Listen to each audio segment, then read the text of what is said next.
"Where is she, Gerald? Where is my sister?" The man in the doorway adjusted his cufflinks, platinum, custom-made, the kind that catch light in a way that feels almost deliberate, and he smiled, not warmly, the way a man smiles when he has already decided what the truth will be. "Lorraine left me," he said, his voice smooth as polished marble. "You know how she was, emotional, unpredictable, she just walked out." But the woman standing at that door, petite, sharp-eyed, wearing a yellow blouse still damp from the rain, looked past him, not at his face, at the floor. The living room floor. The one that had been retiled just 3 weeks after Lorraine disappeared. "You changed the floor," she whispered. And Gerald Ashworth's smile did not waver, but something behind his eyes did.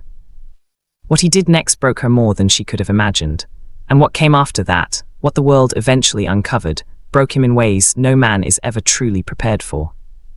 Please sit back, relax, as we dive fully into this really remarkable story.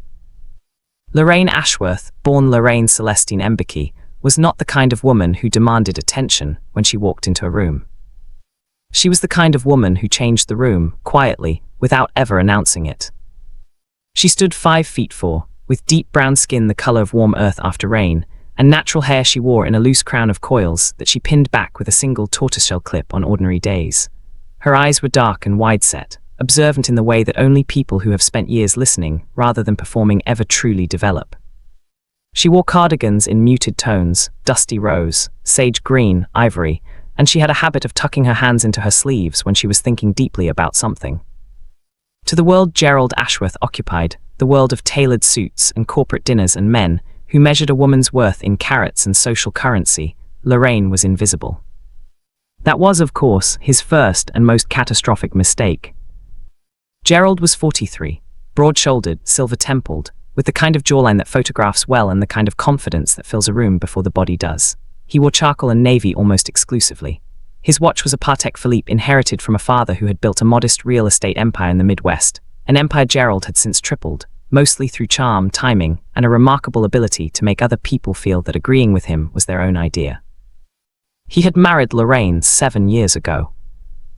Not for love, though he had told himself it was in the beginning. He had married her because she was steady, because behind closed doors, she was brilliant in the way quiet people often are, methodical, organized, warm in ways that made his home feel like a home and not just an address. She managed their household accounts with the precision of a forensic analyst. She remembered every birthday of every business contact he had ever mentioned in passing. She made people feel seen. And Gerald Ashworth, who had built his entire identity on being the one who made other people feel small, had slowly, without realizing it, built his empire on her foundation. He just never looked down long enough to notice. The trouble, as it so often does, arrived wearing expensive perfume. Her name was Vivienne Solil, and yes, that was her real name, or at least the name she had chosen for herself when she decided that the name on her birth certificate wasn't glamorous enough for the woman she intended to become. She was 31, tall, the kind of blonde that comes from a bottle but is maintained with enough discipline that it almost earns its own mythology. She wore heels the way other women wear flats, effortlessly, constantly, as though the ground itself owed her elevation. She had come into Gerald's orbit through a property deal 18 months before Lorraine disappeared, a penthouse listing in the financial district. Vivienne was the buyer's agent. Gerald was representing the seller. The deal closed in 11 days, which was fast, and somewhere in those 11 days, so did something else. Lorraine had known. Not because Gerald was careless, he was actually quite careful in the clinical way that practiced liars tend to be, but Lorraine was the kind of woman who noticed everything. The slight shift in the cologne he wore on certain Tuesday evenings, the new password on his phone, the way he had started critiquing her appearance, small comments, subtle, the kind designed not to wound openly but to erode slowly. "You wore that last week, didn't you?" And Vivienne mentioned she finds these events quite glamorous. "I wonder if you might dress up a bit more." He had said her name, casually, at dinner, and then looked down at his plate as if he hadn't. Lorraine had set her fork down very gently. She hadn't said a word. But that night after Gerald fell asleep, she had sat at the small writing desk in the corner of their bedroom, the one she had refinished herself with chalk paint the color of old linen, and she had opened a notebook. She wrote in it for 2 hours, not in anger, in the measured, precise way she did everything. What she wrote in that notebook would matter later. Much later. The neighbors on Alderton Grove, a quiet, tree-lined street of large homes with tasteful landscaping and the particular silence of wealth, would later tell investigators that the morning of October 14th had seemed entirely unremarkable. A Thursday. The leaves on the oak trees lining the street had just begun to turn, amber at the tips, still green at the center, the way autumn always begins its work slowly before committing fully. Mrs. O'Dwyer at number 34 had been walking her golden retriever at 7:30 and had waved at Lorraine, who was standing at the front door in her sage green cardigan, holding a mug of tea. Lorraine had waved back. She had smiled. Mrs. O'Dwyer would hold on to that image for years afterward, the way the morning light had caught Lorraine's face, the way she had looked in that moment, utterly, heartbreakingly ordinary. By noon, she was gone. Gerald told the first version of his story to Lorraine's sister, Adaeze, on the phone at 6:47 that evening. His voice was measured, concerned but not too concerned, the tone of a man performing worry rather than feeling it. She took some things, she left a note. You know Lorraine, she's been struggling emotionally. I think she needed space. Adaeze Mbeki was a woman who had grown up reading people the way other children read picture books, a skill born of necessity in a household where moods shifted without warning. She was 38, compact and fierce, with close-cropped natural hair and eyes that went very still when she was processing something she didn't believe. She went very still now. What did the note say? A pause, brief, the kind that lasts exactly one beat too long. That she needed time, that she was sorry. Can I see it? It was handwritten. I don't have it anymore, Adaeze. I was upset. I may have, I think I threw it away. She had said nothing more that night. But she had written down the time of the call, the exact words he had used, and the length of that pause. She had learned the notebook habit from her sister. 3 weeks after Lorraine's disappearance, after the missing persons report that Gerald had filed with the practiced reluctance of a man who wanted it on record that he had filed it, Adaeze drove to Alderton Grove. Gerald answered the door in a cashmere sweater, cream-colored, looking rested in a way that people in genuine grief rarely do. He offered her tea. He spoke about Lorraine in the past tense twice before catching himself. He showed appropriate sorrow when shown photographs. But Adaeze was looking at the floor. The living room floor, which had been a warm honey-toned hardwood that Lorraine had spent 3 weekends refinishing herself, dragging the sander across the boards with the focused quiet of a woman who found peace in making things beautiful, was gone. In its place, large-format porcelain tile, cold, grey, precise. You changed the floor, she said. Water damage, Gerald said without missing a beat. Pipe burst the week after she left. The whole thing had to come up. He had the contractor's invoice ready. She would later discover the contractor was a cousin of a man Gerald had played golf with for 12 years. The invoice had been backdated by 11 days. The water damage report had been filed with the insurance company 2 days after the floor was already laid. The storm had already begun. And it was silent. Gerald Ashworth was not, by nature, a panicking man. This was perhaps his most dangerous quality. Panic at least is honest. It moves visibly across a person's face, tightens the hands, shortens the breath. Panic can be read. Panic leaves traces. But Gerald had spent 4 decades constructing a self that operated like a sealed room. Nothing leaked in, nothing leaked out. He had learned this as a boy watching his father negotiate deals at the kitchen table, learned that the man who shows nothing holds everything, and he had worn that lesson like a second skin ever since. So in the weeks following Lorraine's disappearance, he did not panic. He managed. He filed the missing persons report with the weary resignation of a husband whose troubled wife had finally done what he'd privately feared, walked out without warning. He sat across from the 2 detectives assigned to the case, a woman named Detective Priya Solano and her partner, a quietly methodical man named Detective Ray Okafor, and he answered their questions with the practiced openness of someone with nothing to hide. He used Lorraine's name often, another calculated choice, the move of a man who understood that people who are hiding guilt tend to distance themselves from the name of the person they've harmed.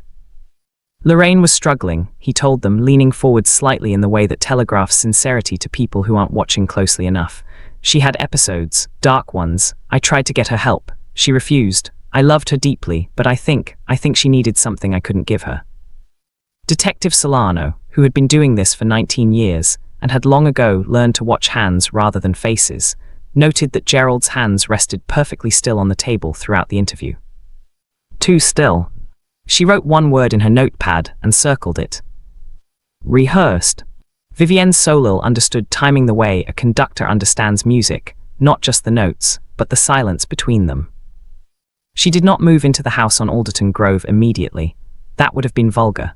Instead, she appeared gradually in careful increments, the way a tide comes in, so slowly that by the time anyone notices, the shore has already changed. First, she was present at the memorial gathering Gerald hosted 4 months after Lorraine's disappearance, a tasteful afternoon affair with white flowers and catered food, and the kind of low murmuring grief that feels, to a careful observer, slightly too choreographed. Vivienne arrived in a structured black dress, appropriately sombre, and stood at Gerald's side in the way that a woman does when she is practicing a role she intends to make permanent. Adaeze watched her from across the room. She watched the way Vivienne's hand found Gerald's elbow, not his hand, not yet his elbow, in a gesture so practiced in its restraint that it almost passed for friendship. She watched the way Gerald's shoulders dropped half an inch when Vivienne touched him, the involuntary release of a man in the presence of someone he is not performing for. Adaeze held her glass of water and felt something cold move through her that had nothing to do with temperature.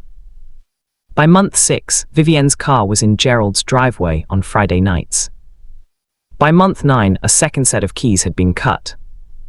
By month 14, 14 months after a woman in a sage green cardigan had waved from a doorway and smiled in the morning light, Gerald Ashworth announced his engagement to Vivienne Solil at a private dinner, attended by 12 of his closest associates.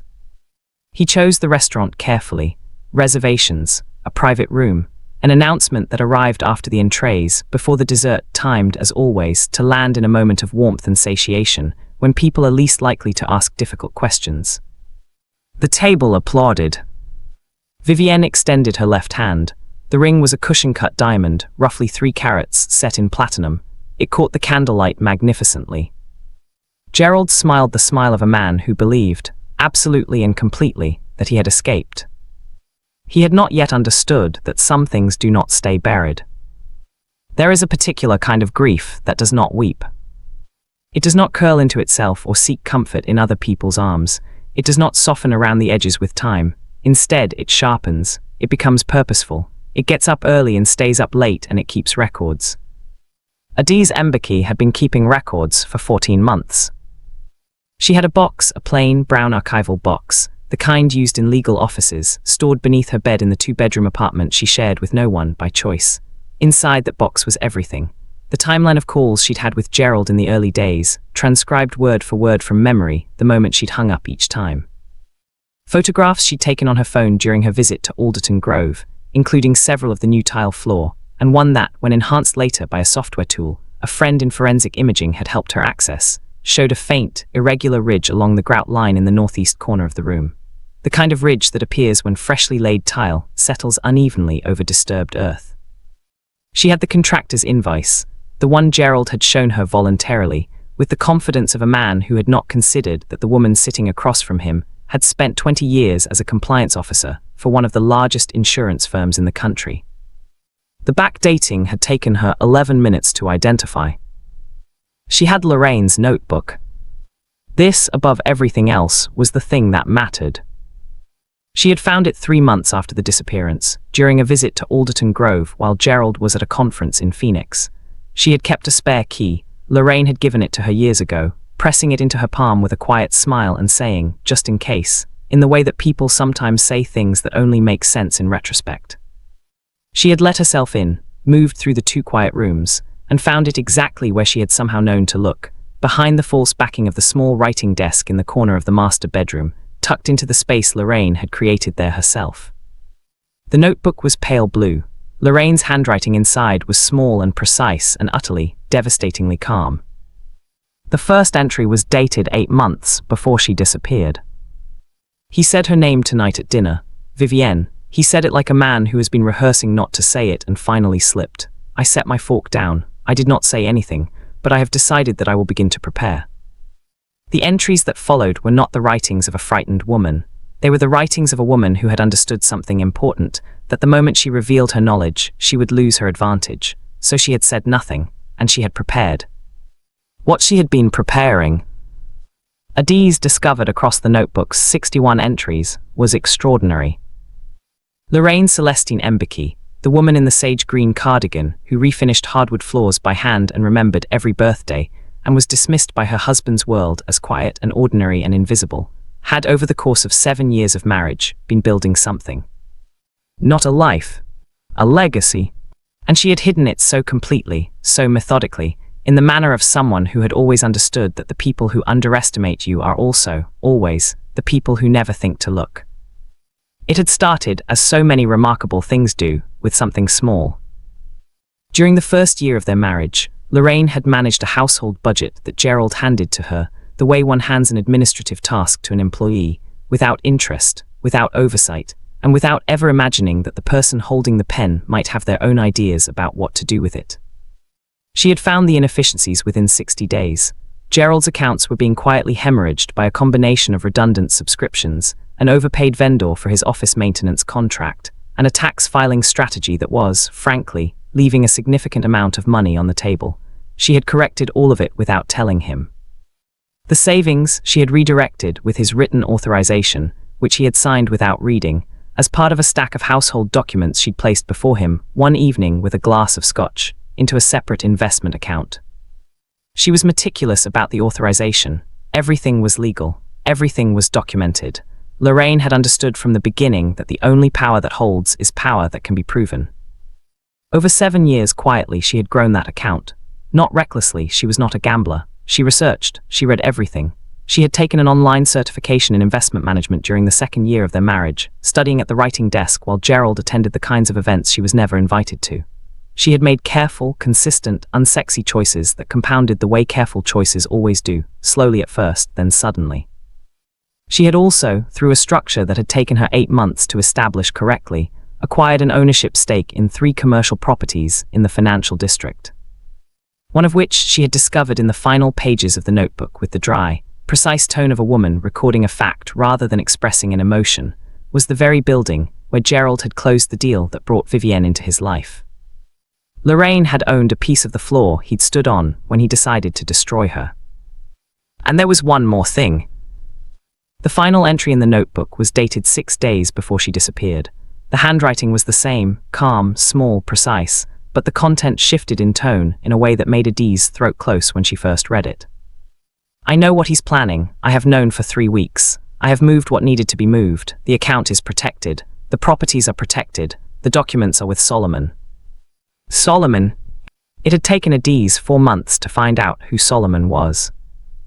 When she did, she sat very still for a long time. And then she picked up her phone and made a call that would, in the fullness of time, dismantle everything Gerald Ashworth had believed he'd buried. Solomon Adaeze did not look like a man who held secrets worth millions. He was 61 years old, slightly built, with close-cropped silver hair and reading glasses he wore pushed up on his forehead in the manner of someone who had spent decades moving quickly between documents and conversation. He dressed simply, dark trousers, plain shirts, shoes that were well-made but never ostentatious. He drove a 7-year-old sedan that he kept immaculately clean. He lived alone in a modest townhouse 12 miles from Alderton Grove, surrounded by bookshelves that covered every wall from floor to ceiling, and a kitchen that smelled permanently of cardamom and strong coffee. He had been Lorraine's father's attorney for 30 years. And for the last 4 years of Lorraine's marriage, by her careful and private arrangement, he had been hers. When Adaeze finally sat across from him in his small, book-lined office, a Tuesday morning in February, 14 months after her sister had disappeared, Solomon Adaeze looked at her for a long moment over the rim of his reading glasses. Then he opened the bottom drawer of his desk and placed a sealed envelope on the surface between them. Lorraine's handwriting on the front. For Adaeze, when it is time. Adaeze's hands did not tremble when she picked it up. She had Lorraine's hands, steady, precise, built for holding things carefully. She opened it slowly. Inside was a letter, 4 pages long, and a document index, a numbered list of 47 items held in Solomon's secure archive, financial records, property deeds, correspondence, a series of dated photographs, a USB drive containing 72 hours of audio. The letter began, Ada, if you are reading this, then I was right about what he intended. I want you to know that I am not asking you to grieve before you act. Grief can come later. Right now I need you to be exactly what you have always been, the sharpest person in any room you walk into. I have left you everything you need. Solomon knows what to do. Trust him. Trust yourself. And please, do not let him sell the house before the floor is examined. Adaeze read the letter twice. Then she folded it with the same quiet precision her sister had used for everything, placed it back in the envelope, and looked at Solomon. "How do we begin?" she said. Solomon Adaeze removed his glasses from his forehead, placed them on his face, and opened a second drawer. "We already have," he said. Detective Priya Solano had never officially closed the Lorraine Ashworth missing persons case. Technically, it remained open, filed in that particular bureaucratic purgatory reserved for cases with insufficient evidence to prosecute and insufficient resolution to archive. She had revisited it 11 times in 14 months. Each time she had come back to the same three things: the contractor invoice with its irregular dates, the insurance report filed after the floor was already laid, and that single word she had circled in her notepad during Gerald's interview. Rehearsed. On a Wednesday morning in late February, a package arrived at her desk. No return address. Postmarked from a legal firm's mail center, Solomon Adaeze and Associates. Inside, a document index, a USB drive, and a handwritten cover note that said only, "The floor, northeast corner. Please bring someone who knows what they're looking for." Solano read it once, then she picked up her phone and called her partner. "Okafa, clear your afternoon." Gerald Ashworth, meanwhile, was experiencing what he privately considered his finest chapter. The engagement to Vivienne had been received well, better than he'd expected, truthfully. His business associates had congratulated him with the hearty, uncomplicated warmth of people who had never particularly liked Lorraine and were not about to pretend otherwise now that she was gone. His property portfolio had expanded by 2 new acquisitions in the first quarter. He had been featured in a regional business publication, a half-page profile with a photograph that showed him at his office window, the city skyline behind him, looking precisely like a man at the pinnacle of a life well constructed. The wedding was planned for the first Saturday in June. Vivienne had selected a venue, a restored estate 40 minutes outside the city, with manicured grounds and a ballroom that held 300 guests comfortably. She had chosen ivory roses and champagne-colored linens, and a string quartet for the ceremony. She had also, with a quiet efficiency that reminded Gerald, though he would never have admitted this aloud, somewhat of Lorraine, managed the entire planning process without once losing her composure or requiring his input on anything she deemed beneath his attention. He found this deeply attractive. What he did not know, what he had no mechanism for knowing, because he had never once in their relationship asked Vivienne a question that required a genuinely honest answer, was that Vivienne Solil was not entirely what she appeared to be either. But that revelation, like all the others gathering quietly at the edges of his life, was not yet ready to announce itself. Gerald stood at the window of his office on a Thursday afternoon in March and looked at the city below him and felt, in the marrow of his carefully constructed bones, invincible. The floor beneath his feet did not move. But on Alderton Grove, 12 miles away, a forensic team was preparing to lift tile. There are moments in an investigation, Detective Solano would later describe this in a deposition, where the evidence stops being abstract and becomes devastatingly, irreversibly real. This was one of those moments. The forensic team worked methodically, beginning at the northeast corner precisely as the note had directed. The large format porcelain tiles came up in sequence, each one catalogued and photographed. Beneath them, the setting compound. Beneath that, the concrete board underlayment. And beneath that, in a void that should not have existed, in a space that had been excavated and then backfilled, and then covered with the cold grey precision of a man who believed that what is buried is gone, they found Lorraine.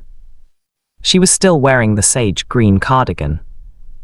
The tortoiseshell clip was still in her hair. Detective Solano stood at the edge of the room for a long moment after the discovery. She was not a woman given to visible emotion on a scene. She had trained that out of herself years ago as a matter of professional necessity. But she stood very still, and she looked at the woman who had waved from a doorway on an October morning and smiled in the light, and she felt something move through her chest that had no professional name. Then she turned to Okafa. "Get the warrant," she said, "and find out where he is right now." Gerald was at lunch. Of course he was. The restaurant was called Maison Clémentine, a French establishment in the financial district with white tablecloths and a wine list that required its own separate menu and the kind of hushed, reverent atmosphere that Gerald Ashworth had always found deeply affirming.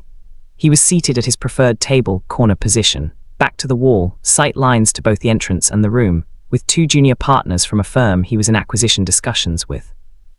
He was in the middle of a sentence about projected returns when he saw them. Detective Solano entered first, in a charcoal blazer, her badge visible on her hip. Okafor was a half-step behind her. Two uniformed officers positioned themselves at the restaurant's entrance with the quiet, practiced efficiency of people who have done this before and understand that the goal is containment rather than spectacle. The restaurant did not go immediately silent. It took approximately 4 seconds, the time it takes for the brain to process an anomaly and signal to the body that something has changed. In those 4 seconds, Gerald Ashworth understood what was happening. His face did not change. Even now, even here, the sealed room held. He set down his fork. He placed his napkin on the table with a precision that would later strike the junior partners, who would recount this moment many times over the years that followed, as one of the most chilling things they had ever witnessed. Not the arrest itself. The napkin, folded, placed. The performance, maintained to the very last breath of freedom. "Gerald Ashworth," Solano said, and her voice carried just enough into the room's near silence to ensure that the surrounding tables heard it.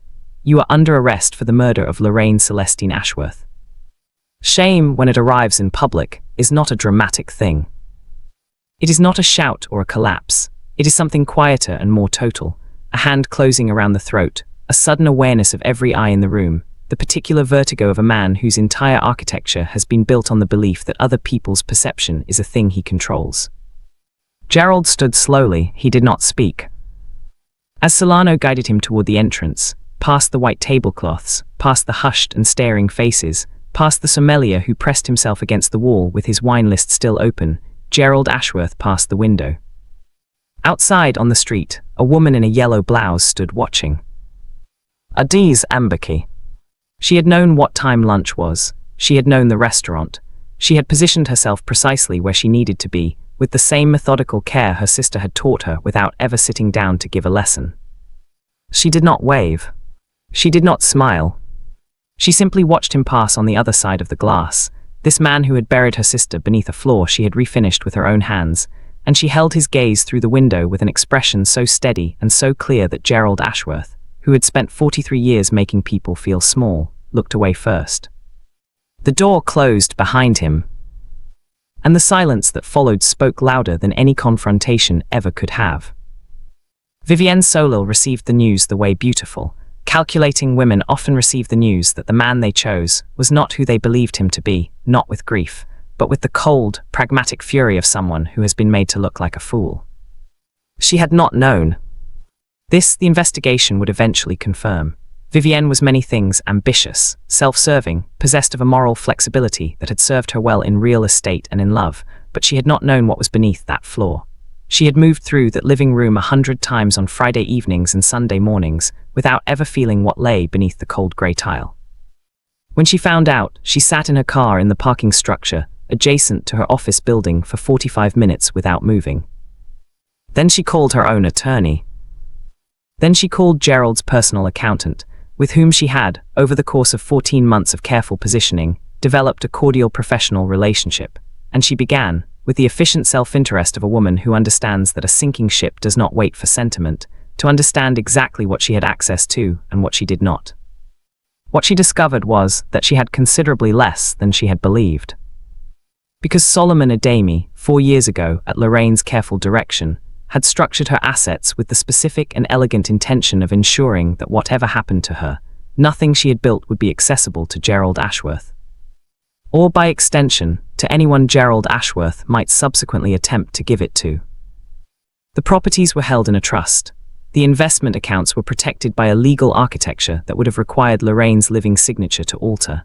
Everything Lorraine had built, every carefully compounded return, every property stake, every protected asset, had been structured not just to survive her, but to outlast whatever Gerald intended to do.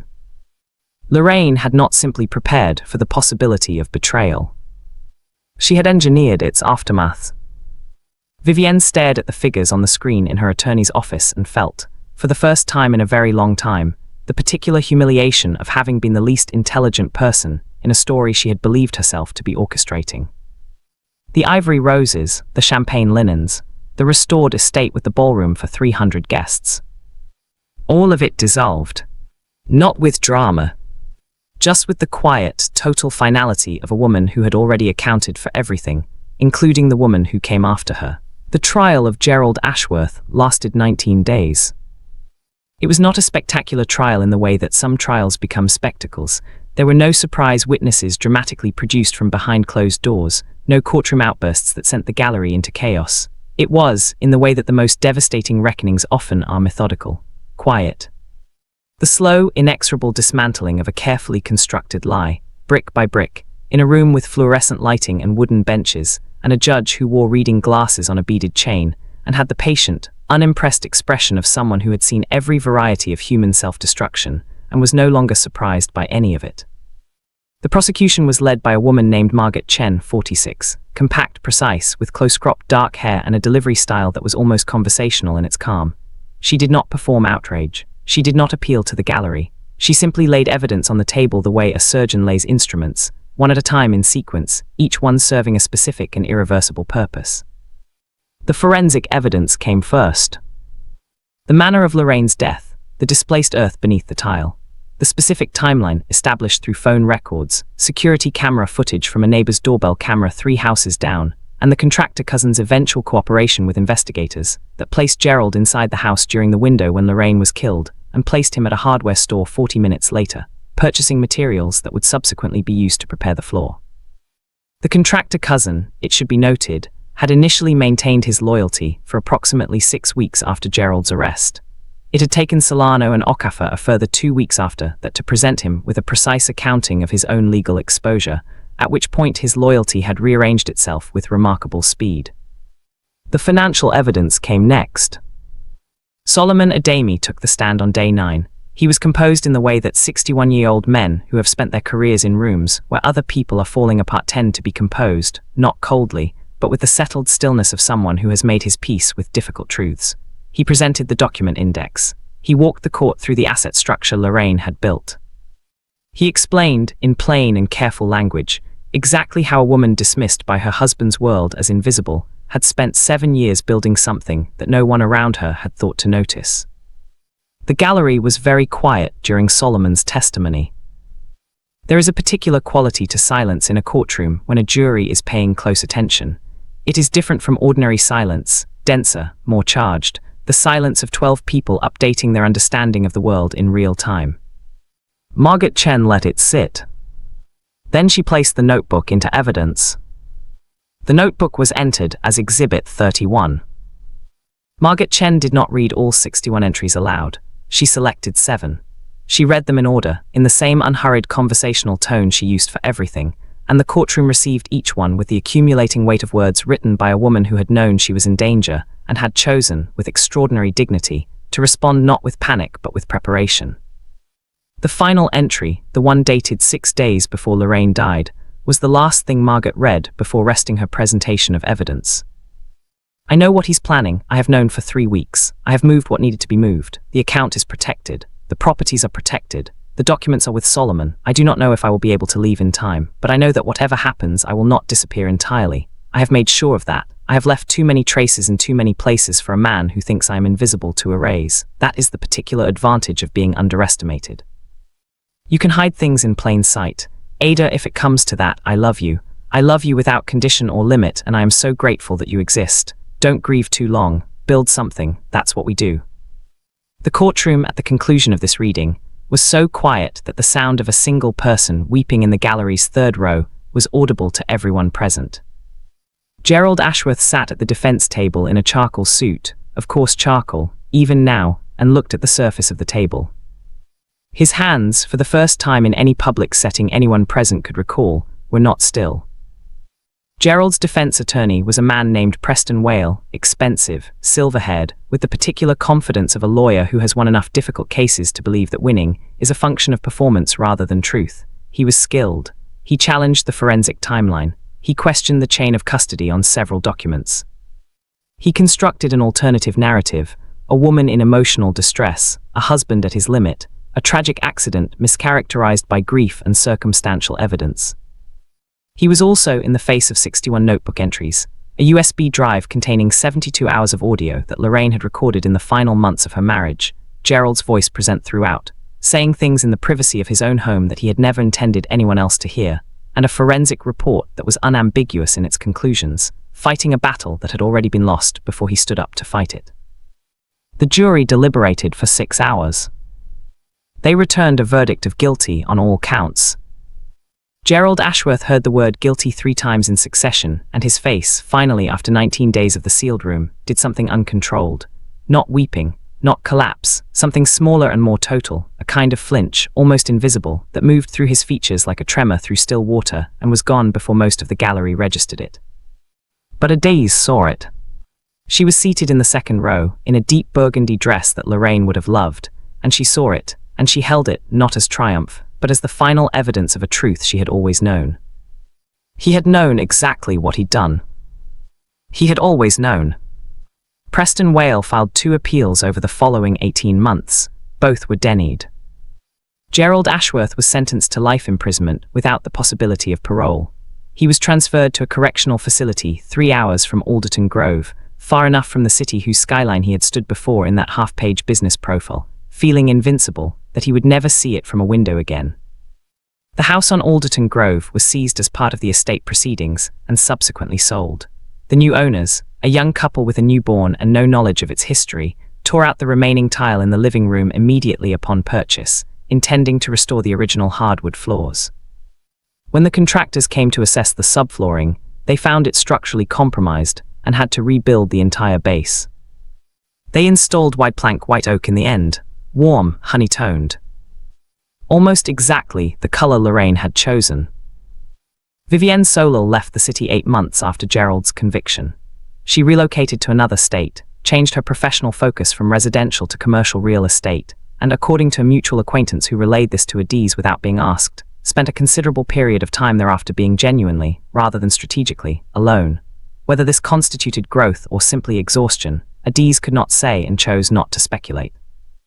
Vivienne had not known what was beneath the floor. That was the truth, and Adaeze was a woman who lived by truth even when it was inconvenient. She did not forgive her, but she did not pursue her either. Some debts are not hers to collect. Detective Priya Solano received a commendation. She accepted it with the same quiet competence with which she did everything, went back to her desk and opened the next file. Okafor brought coffee. She did not thank him, but she moved her stack of files to make room for his mug, which was the closest they got to ceremony. Solomon Ademi retired the following spring. At his retirement gathering, a small, unhurried lunch attended by former colleagues and a handful of long-standing clients, he was asked by a young associate what the most important case of his career had been. He was quiet for a moment. "A woman asked me to protect what she'd built," he said finally, "and I did." He didn't say her name, he didn't need to. For a long time after the verdict, Adaeze did not know what to do with herself. This is the part that grief narratives rarely address honestly, the aftermath of justice, which is not the same as the aftermath of loss, and which does not fill the space that the lost person occupied. Gerald was convicted. The truth was established. Lorraine had been found and named and given back her story. And yet, the sage green cardigan was gone, the tortoiseshell clip, the handwriting in the pale blue notebook that would never add a 60-second entry, the particular quality of her sister's attention, that feeling of being fully seen by someone who noticed everything and judged nothing, that was gone too, and no verdict restores what death takes.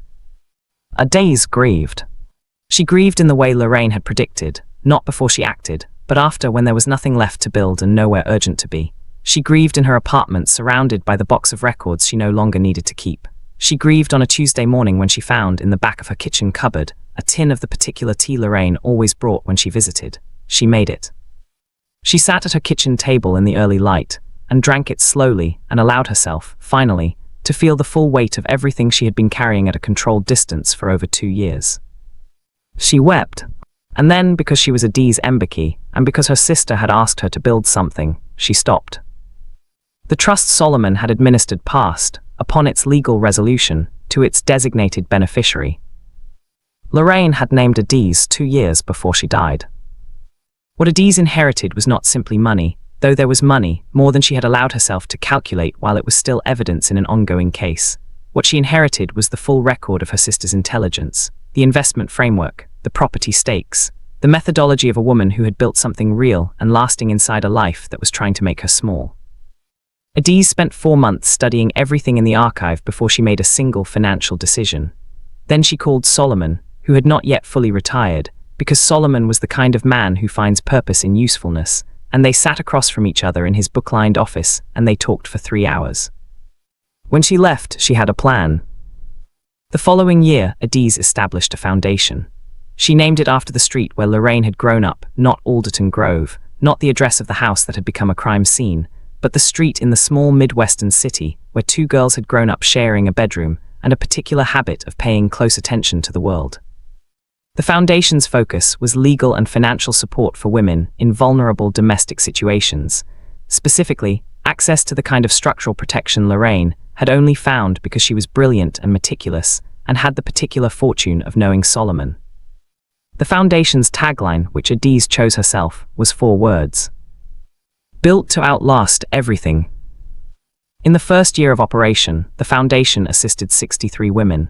In the second, 140. By the third year, it had expanded to 4 cities and had a waiting list. Adaeze worked with the focused, unhurried consistency of a woman who understands that meaningful things are built slowly and that the goal is not speed but endurance. She kept the pale blue notebook in the archival box beneath her bed.